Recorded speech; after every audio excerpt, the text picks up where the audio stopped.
Eastern storytelling is textured and multi-layered. For example, Kurosawa's 1950 movie Rashomon. It's a perfect example, a story told from many perspectives. And when it comes to telling the story of another Eastern phenomenon, the Indian Premier League cricket tournament, there are so many perspectives that it requires multiple episodes and multiple storytellers.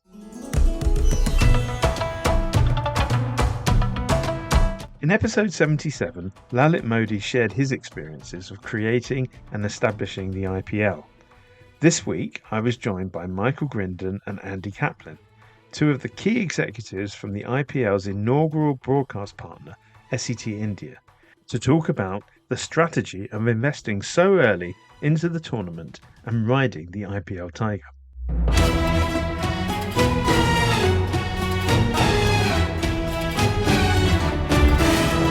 We covered the launch of SET India, convincing a US movie studio and a Japanese electronics company to invest $1 billion into Indian cricket, and working with Lalit on a sporting sensation. So how's that for a great episode? Enjoy. Hi, Michael and Andy. Welcome to the podcast. Hi, Danny. Nice to see you. Hi, Michael. Hi, Andy. Nice to see you from the far part of the world. So we're breaking new ground by having two people on the podcast for the same episode. But to get the full picture, I felt I had to get both of you guys.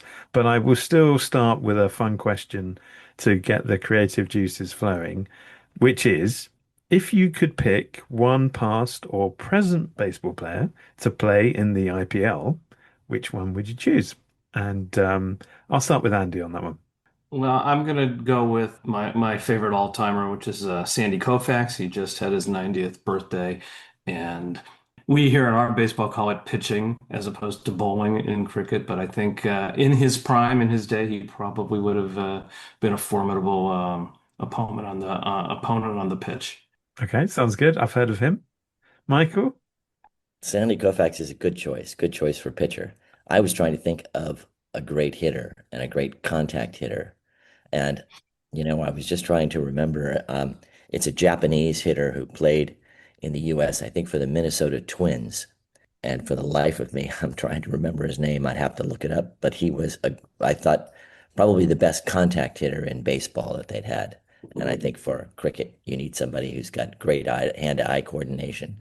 And he was reputed to be the best. So I'm blowing it by not getting his name for you, but I'll have to check that out and get it back to you later in the podcast. Okay, sounds good.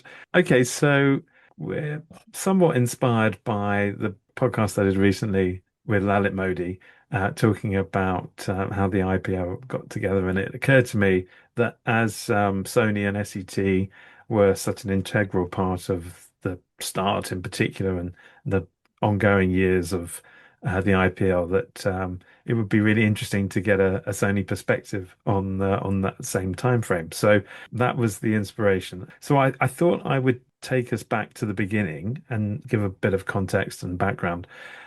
When was SET India launched? What was the strategy behind starting a channel in India? Maybe Michael, you could jump in on that one. Essentially, everybody was eager to start because when we visited the advertising agencies, they said, look, there's a huge growing middle class in India and we need new methods to reach them. And the current television landscape was basically just Doordarshan, which was the over-the-air broadcast networks. So there was definitely room for new networks. Rupert Murdoch had started, moving with Star India. And at that point in time, we thought there was a real possibility for providing new satellite network. And certainly there was a lot of advertising demand. Even if we were the second, third, or fourth network there, you still looked like you had a good chance to make some significant money. So the strategy was just trying to get something on the air to start with and take advantage of this new demand by the advertisers to reach the public. Really, we were looking at the appropriate partners in India, and almost all the corporate partners wanted to be the majority partner. Most of the international partnerships at that time were India, at least 51%, the Indian partner, and the international partner in a minority. But we felt if we were a minority player in that partnership, we would not be effective because we wouldn't really be able to run the show. So we needed to find a partner that would live with a minority share so we could basically run it as a broadcast network. And we didn't feel confident that any of the corporate partners about broadcasting. So we eventually settled on a smaller group of individuals. There were seven of them, I think, in total, but they controlled an Indian library of older feature films. And one of the players also had a pretty big stake in Shemaru Video. So with this particular smaller group, we were able to set up a partnership and a new company in India that we could launch the channel with. And they really provided their library as their financing, and we financed the whole operation, which I think, before break even ran to roughly about $50 million. The start was in the 90s, and I'm trying to remember exactly 96. when. It was 1996.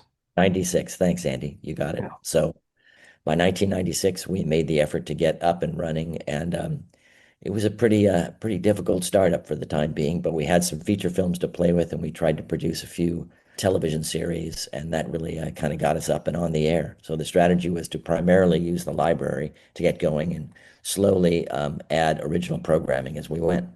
There was no real emphasis, I think, on sports programming, certainly at the beginning, and we were really going with movies and TV shows. And I'll just throw in a couple of things. First of all, we started investing really into the international channel business probably around 94. And I think as we looked around the world, India had a billion people. So, aside from everything else Michael just said, you had to Hard figure to miss. there were a billion people. You probably want to attack it in China. China had a billion people, but that was a much more difficult place to go. I would also say, in talking about some of the programming we started with, it's pretty funny how things come back around. One of the first couple of shows we did was Wheel of Fortune and Jeopardy in Hindi, and Sony just recently, a few weeks ago, announced that they're going to do new versions of Wheel of Fortune in India. So, a good idea lasts for a very long time. So when did securing cricket rights become an option to explore? And when did you first become aware of the launch of this IPL? Well, cricket rights, I think, were certainly available at that time because, there were few bidders for them. When we came on the market, it was pretty quick that some of the people who controlled the cricket rights were coming to us saying, you really should add some cricket rights to your programming mix. And our team at the time was quite eager to get something that would generate some bigger ratings. So we tried moving with some smaller matches at the time, nothing on a very large scale at that point in time. But we were definitely getting into the cricket bidding, and we found obviously that once we had a cricket match that was popular, the ratings really spiked.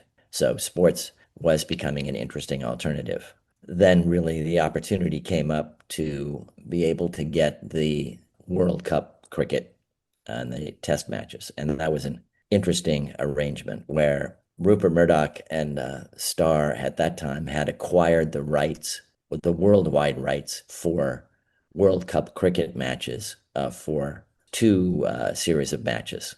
The first World Cup and then another World Cup 4 years later. But as I recall, they had also used a local partner for the Indian rights. And the partner had the right, if he could find a matching bid for the India rights, he could therefore take them away from Murdoch and sell them to someone else. And he told us in a rather quiet fashion that $200 million would buy the Indian rights. And at that point, $200 million seemed like an awfully lot of money. Remember, we hadn't spent anywhere near that amount of money. And going back to a US motion picture studio like Sony and saying we need $200 million to buy cricket rights for 8 years just seemed like a complete non-starter. At the particular time, our boss, Mel Harris, said, no way are we going to pay $200 million for those rights. That's kind of crazy. But we were fortunate, I guess, at that time that Howard Stringer, who was running Sony North America, was quite a cricket fan. And Mel was willing to let me go talk to Howard. And Howard thought the idea was great for two reasons. One, he loved cricket, and the idea to take something away from Rupert Murdoch at the time and kind of smack him in the face so that all he had was the international rights, but the real gem was the Indian cricket rights, seemed incredibly attractive. So he pushed for it, and we got Sony to approve the $200 million acquisition price. And all of a sudden, we had now World Cup cricket, which was huge. And I believe it was that first cricket match, the one in South Africa, which we were doing, which I think ended up with, if I recall correctly, India and Pakistan in the finals. And it was just a monster. I mean, we had incredible, incredible ratings during those matches. So that was a big win. And all of a sudden, the taste for cricket was awfully good, and it was a big passion for everybody. It was, but it's worth mentioning that Howard, being Howard, certainly was the thing that made the difference. But Sony Japan, I think you'd have to describe in the early days and even maybe the later days as a reluctant broadcaster. We launched these channels around the world, and it wasn't always that a large amount of investment. So it was not that complicated to do until first we wanted to put their name on the channels, the Sony brand, which was the crown jewel. So that was the first fight. And then of course, every time we'd come back to them to say we want to spend X hundreds of millions of dollars on cricket rights, it was definitely pushing a boulder uphill, which of course became ironic as we get later in the story to IPL when the And then it idea got that we really might big. the idea that we might lose those rights got to Japan and then they had a completely different point of view about it, but we'll get to that. Sony was always a rather difficult sell, and they didn't tend to make decisions with any speed, which made it even more difficult. So it was It certainly a did when challenge. you're especially when your competitors were one phone call away from Rupert Murdoch and a decision. Yep, it was a tough one. When did you first hear about the IPL, and when did you first meet Lalit Modi? Well, I really heard about the IPL and the idea from our general manager, chief executive officer at the time, His name and was Danny was Kunal Dasgupta. Das Kanal Das Gupta. And he was having quiet conversations with Lalit. I don't know if there's a quiet conversation you can have with Lalit, but let me put it this way: it was not public, that's for sure. And Kunal was very passionate about cricket, and of course, telling us about our big success. And he was eager to bid for cricket rights. And he said, "Look, this is a huge win for us if it could work."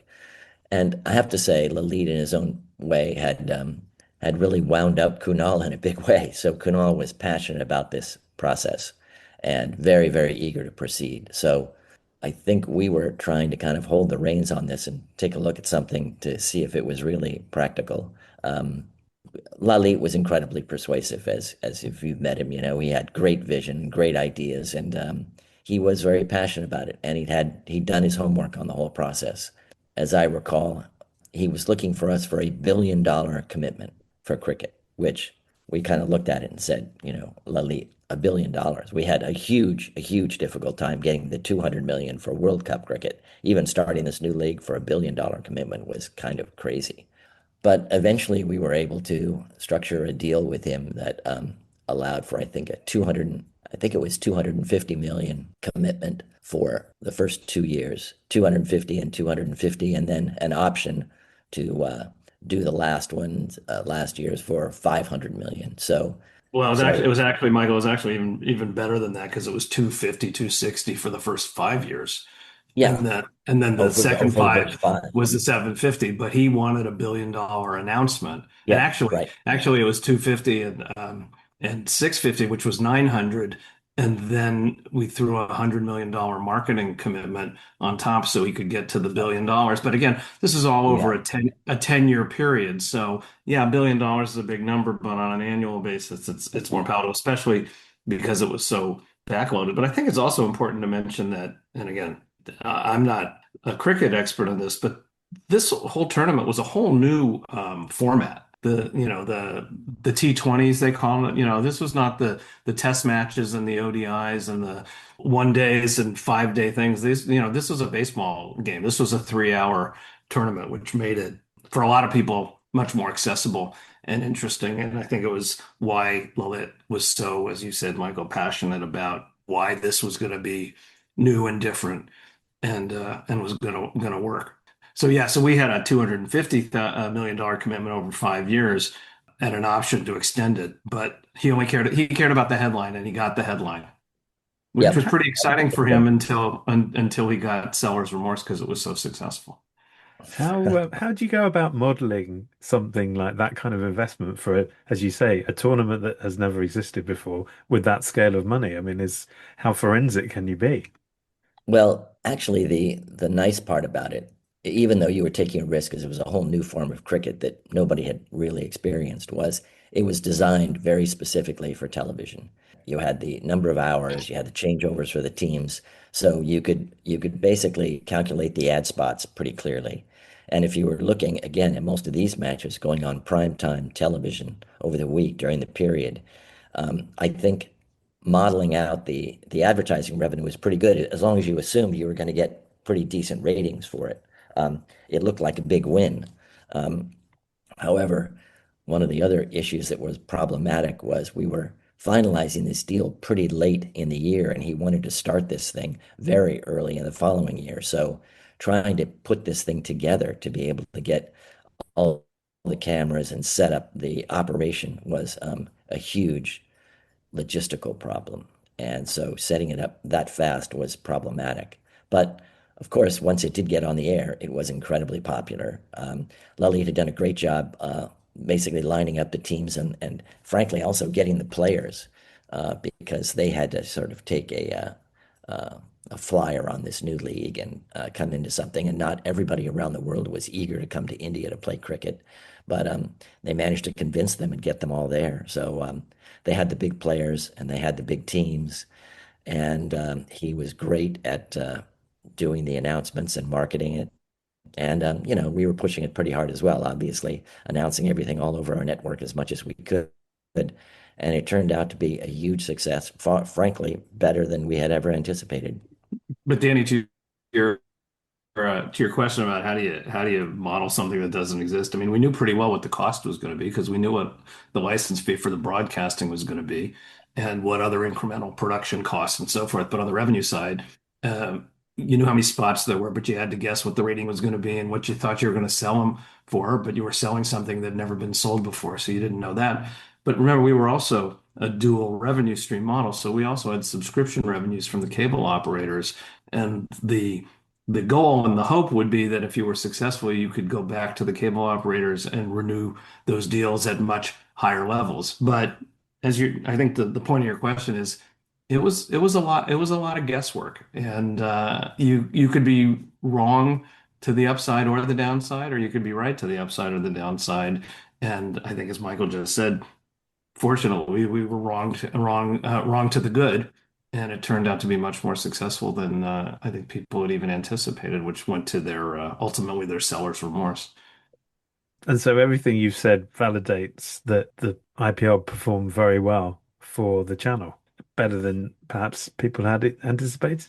Better than we had anticipated, yes.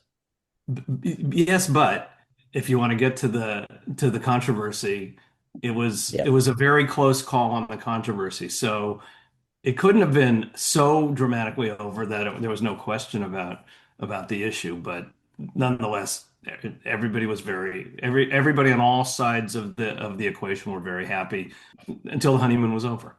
right, And that was seemingly because the average rating didn't quite get to where the contract had stipulated. Again, that was what was suggested. But I'll get your perspective on that. But you did get this, as you say, seller's remorse like proposal to renegotiate the value of the rights after year one. So take me through that. Well, there were I, there were two I pieces of the deal that Lelite was unhappy about. One was there was a ratings bonus in the contract, and it's just math. And whoever missed it by 1/10 of a rating point. Had the ratings been a tenth better, we would have owed the leagues a lot more money. I don't remember Normally, what the numbers were, but it didn't.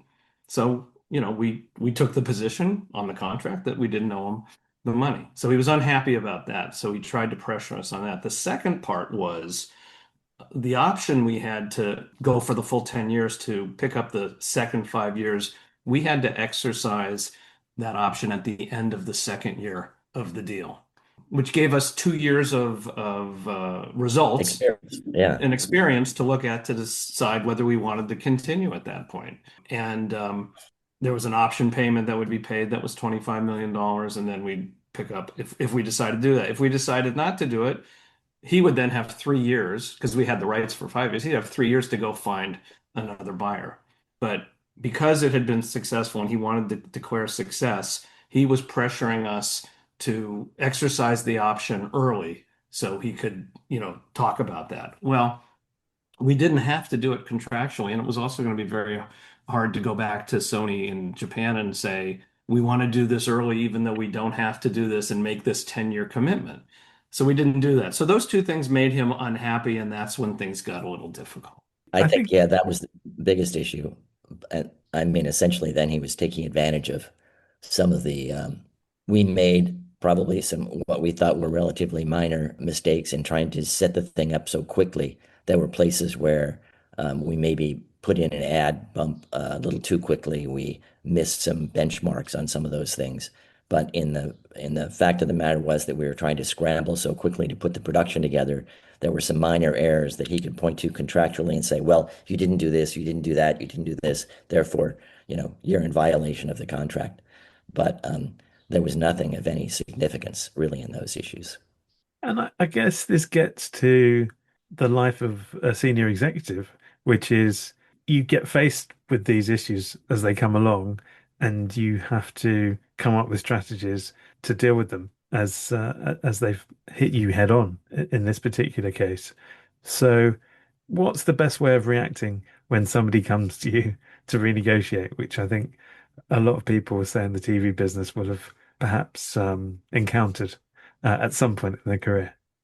Well, you know what? It got legal and it got litigious, and it was a very litigious guy. And so our strategy, in a way, was to, fight the fight in the courts. We felt like we had a reasonably good contractual position and we were going to fight the fight.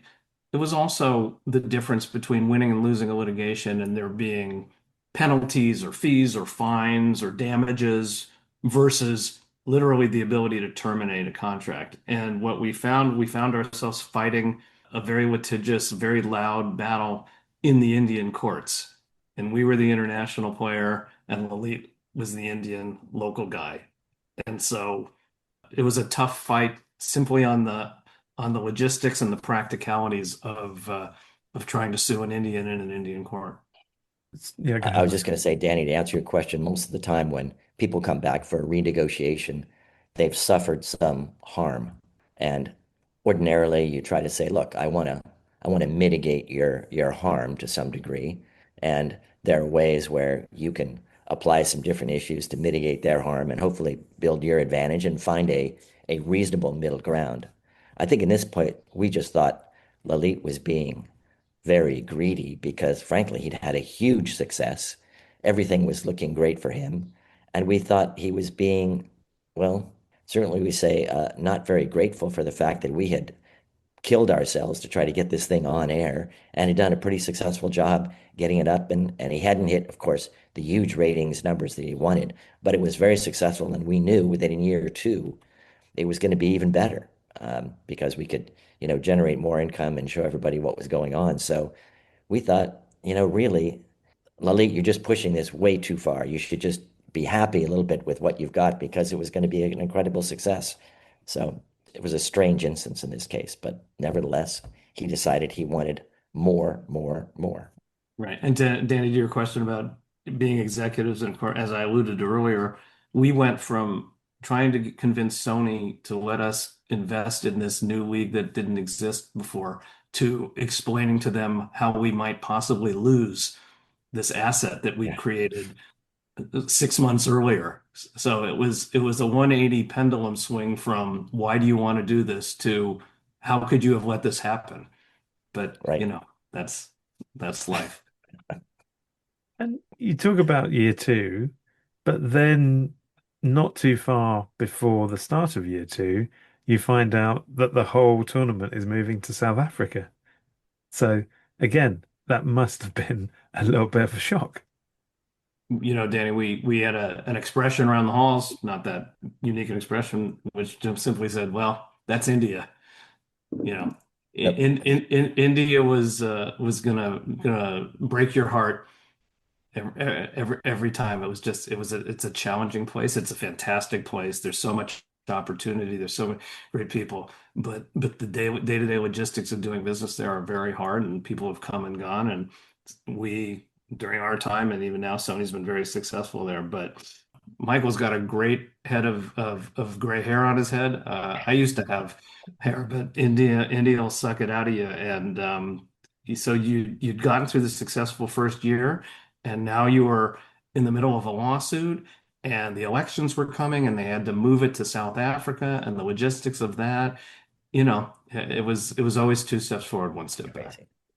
And what's interesting is, or interesting to explore, is the extent to which your experience within the channel within India, both in terms of sports rights and just in general, did that create any learnings that could be used in other territories? Were sports rights ever looked at in any other places?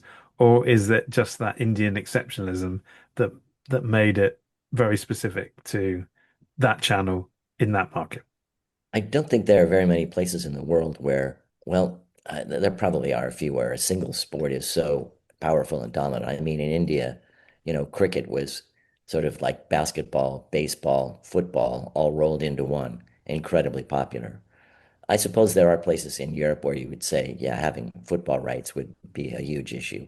But it was so powerful in India, it just, I don't think there were too many other comparisons. And frankly, most of our strategies in starting networks were usually to rely on our expertise, which was creating original programming or using our library. So the strategy of going after sports rights was not a typical move for Sony. And let's face it, sports rights were very, very expensive. And there were other players out there, ESPN and others, who were, really more versed in that particular area than we were. So I think India was kind of an exception. And considering the difficulties we had getting Sony to invest in cricket rights in India, it didn't immediately occur to us that we should start going after other rights in other parts of the world. Right. And sports was never our core business, but also I think it's important to highlight that in terms of our global broadcast business, our global broadcasting, our channels around the world were linear pay TV channels. India was, for all intents and purposes, an over-the-air broadcaster. And it was the only place where we had the scale and the size to economic from a revenue standpoint, from a value standpoint, to even think about sports rights. It wouldn't have been a viable model for anywhere else we had in the world.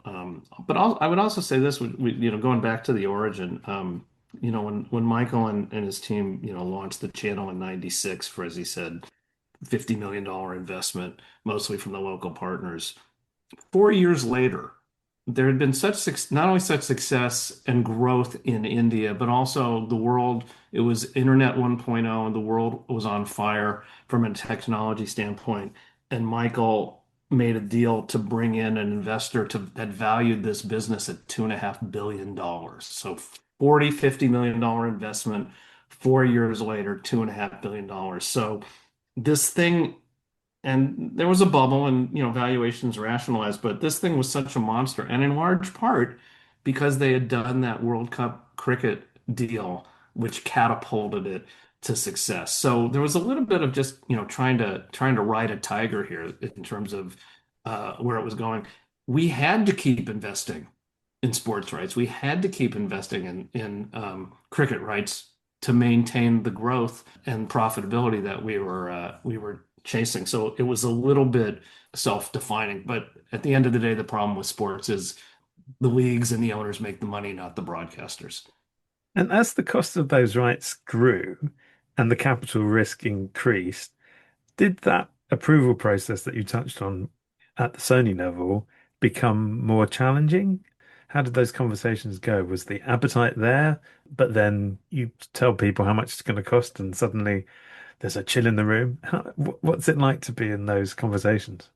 Well, every time the money goes up, it always gets more challenging, but it was going up by an order of magnitude. So, I mean, we had the advantage of showing that at this point, an outside third-party investor had come in, and Sony made an investment of 50 million and then took off over 200 million off the table.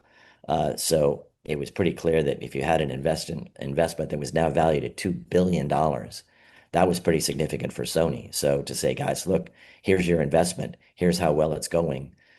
Sports rights, even with a $2 billion valuation, looks a little more interesting. So yes, it was really hard for Sony, but now they had looked at this asset and said, wow, now we've really got something. And they were looking at it from not only just the channel viewpoint, but they were looking at it as hopefully it being a spur to the rest of their electronics business in India. So the Sony name was very big, and they were happy to have it on their channel, and everything looked pretty rosy there for a while. So yeah, the money is big and it makes for further investment, but you're looking at a huge asset, so you've got to spend some money to keep that growing. The challenge we kept facing though was there were two or three players in the market, but it was effectively always us versus Murdoch. And Murdoch was always aggressive, was always willing to overpay for a lot of things, but particularly sports rights. And Yeah, we were a much more sharpen your pencil, model it out, disciplined kind of an organization. So we would every time rights would come up, we'd get all the inputs, we'd model it out, we'd say what we think we it was going to cost. We'd say it was always auctions and bidding processes and all that sort of stuff, blind auctions and stuff. It wasn't like if we know it's going to cost this, can we afford it? You had to guess how far you had to bid to auction in an auction, and you had to be able to react quickly, which meant you couldn't go back to Tokyo and show them another model. So we were always a little disadvantaged by our bureaucracy and our process versus the fact that at any point, whoever the executive was one phone call away from Rupert Murdoch. And so we would always model it out with the inputs we'd have. We'd say, here's how much we think it's going to cost. Here's what we think we can make. Here's what the profit would be. Here's what we think is going to happen in the auction. And on many, many occasions, we were always wrong by 10% because Murdoch would always go the extra 10%. And I even heard one story, which I completely believe one time from the Fox guys, part of the Star organization, where they wanted to bid on some rights, and they were in Singapore, and Chase Carey, who was running the company at the time, came in and they showed him the model and what they wanted to bid. And Chase said to them, "You should bid 10% more. We got to make sure we get it." That conversation would never happen at Sony. They would never say you should bid 10% more. right. Yeah, I can imagine. And I suppose then that culminated in the 2015 bidding process, which I think was the one that then was about rights that were due to kick in 2018. And that ultimately was the moment where the rights moved on. That must have been, again, a somewhat stressful and difficult process to have gone through. It was an interesting moment in time and thought process. Two things had happened. When we bought the IPL rights originally 10 years earlier, we bought linear television rights because digital rights didn't exist. Now the world had moved on, and every rights tender, you would either bid for linear rights, you'd bid for digital rights, you'd bid for everything, you'd bid for global rights. They were so brilliant. Lily was so brilliant at slicing and dicing the rights and so forth. But he'd also created rights, and the world had created rights that didn't exist before. We also knew that Star was going to do whatever it took to get these rights.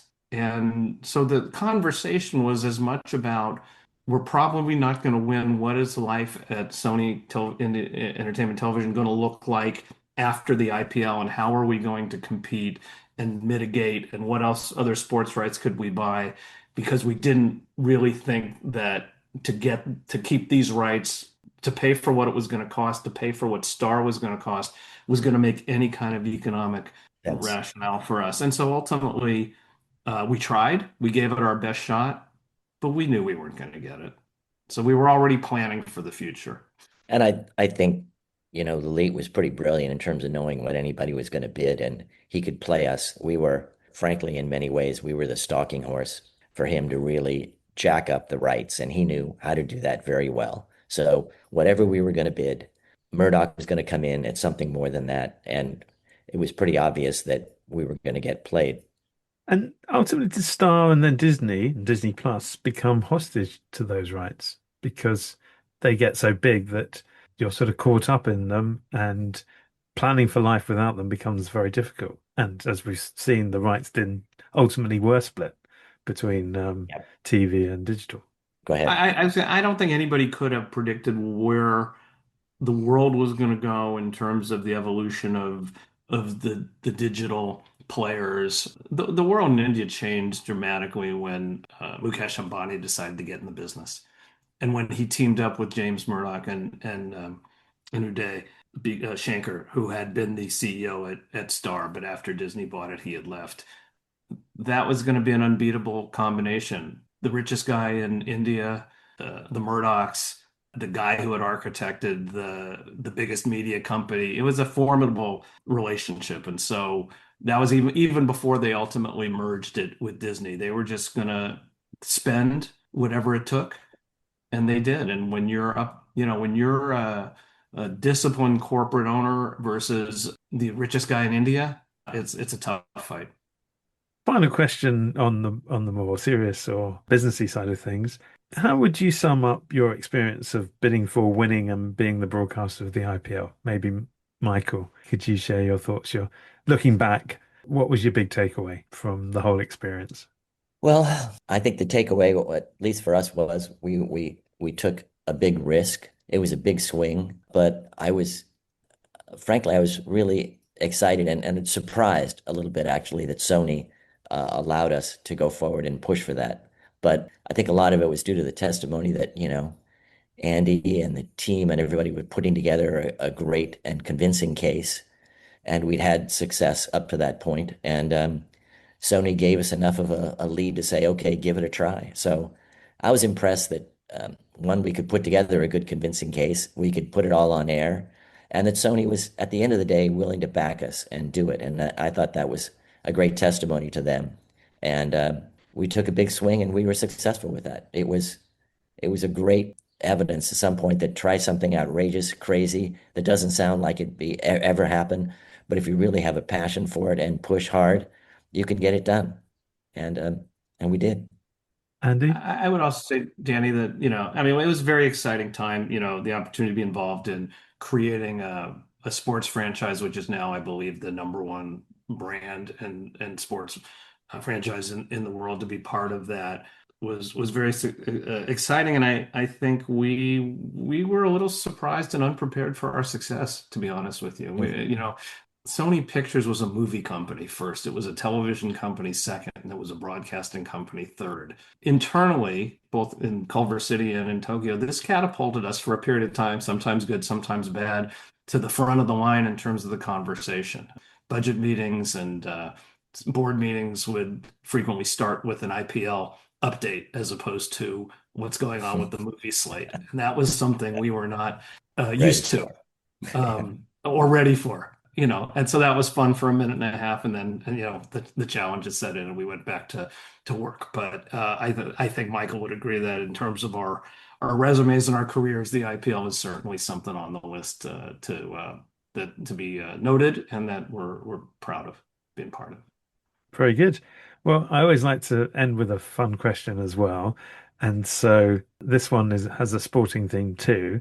And the question here is, what is the best or most exciting live sports event that you've attended, and one which you would have liked to have been at, but you didn't get the chance to go to? And I'll start with Andy this time. Well, I've been to one Dodgers World Series game. Dodgers are my team, and so I don't remember actually who we were playing, but I just know that it was amazing to be at a World Series game. Certainly the IPL matches I went to, many of them, many years were always fun to go at, and to be in the broadcaster's box, which is something one doesn't get to do. And I've never gone to a Super Bowl, and I have to imagine that would be fun no matter where I was sitting. Very good. Michael? Um, I thought the most exciting sports event I ever saw was when I was in Paris for the World Cup and the French beat Brazil in the final match. It was incredible. It was also interesting to have the owner of TV Globo sitting a couple of rows behind me and listening to him absolutely groan as Brazil was losing the match. But I was there actually sitting next to Etienne de Villiers, and we were guests of Leo Kirsch, and it was just an amazing match. And Paris was just all night long. People were just partying in the streets. It was pretty crazy. That was an event to remember. And one that you would have liked to have gone to or never had the chance? Well, one of my memories, again, a little different sporting event, but 1964 World Series, when in the seventh game, the St. Louis Cardinals beat the New York Yankees. That was a very profound event in my childhood. I would have liked to have been there, but I still remember it well. Very good. Very good. I think mine most exciting or fun one I went to was the England West Germany World Cup semi-final in 1990. And Wow. I would have bringing it back to cricket finally. I would have loved to have been at the 2019 England 50 over World Cup win, which I watched on TV, which was amazing. So we'll end on a cricket note, but thank you both so much for being a guest on Here Comes Pod and sharing thoughts on this phenomenon that is the IPL and the role that Sony and you guys played in its early years and maintaining its ongoing success. And I would say you're both very much still not out holding your bats as we continue to follow this incredible IPL experience. So thank you very much. Not at all. Thanks, Danny. It was Thanks, fun. Danny. It was good. Thanks.